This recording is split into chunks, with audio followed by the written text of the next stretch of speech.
RPVS Maniyan அப்படின்ற நபர். அந்த ஆர்பிவிஎஸ் மணியன் அப்படின்றவர் ஒரு வலதுசாரி.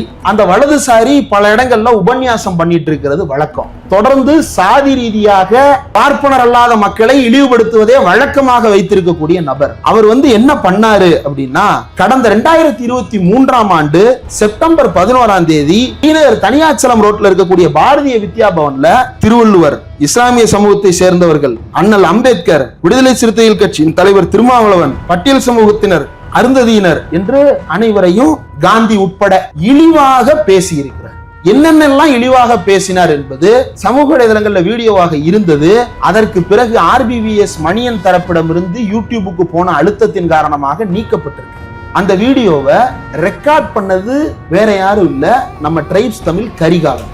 அவர் ரெக்கார்ட் பண்ணியிருக்கிறார்.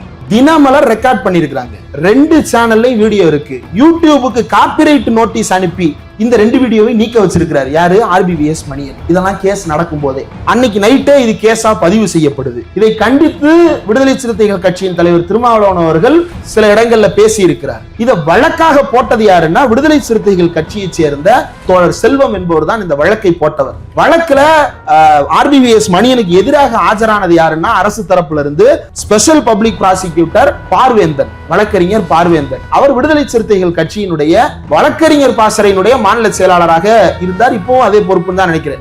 விசிகா வழக்கறிஞர், அவர் அரசு பொறுப்புல இருந்தார். அவரு தான் அந்த வழக்கை ஆஜராகிறார். வழக்குல பிரைமரி விட்னஸ் யாரு அப்படின்னா, நம்முடைய ட்ரைப்ஸ் தமிழ் கரிகாலன். அவர் தான் பார்த்தார், வீடியோ எடுத்தார். அவருடைய வீடியோவில் தான் அந்த பதிவு செய்யப்பட்டு அதற்கு பிறகு வழக்காக தொடுக்கப்பட்டது. இது 2.5 ஆண்டுகளாக நீதிமன்றத்தில் விசாரிக்கப்பட்டு வந்தது. அந்த விசாரணை 2025 தான் கொஞ்சம் வேகம் எடுத்து 2026 ஏப்ரல் மாதத்துல வேக வேகமா விசாரணை நடத்தப்பட்டது. வேக வேகமாக நடத்தப்படும் போதே பலருக்கும் சந்தேகம் வரும், ஏன் இவ்வளவு வேகமாக இந்த தீர்ப்பு திடீரென்று வருகிறது அப்படின்னு. நீதிபதி யார் அப்படின்னா, முதன்மை குற்றவியல் நடுவர் திரு கார்த்திகேயன் அவர்கள் தீர்ப்பளிக்கிறார்.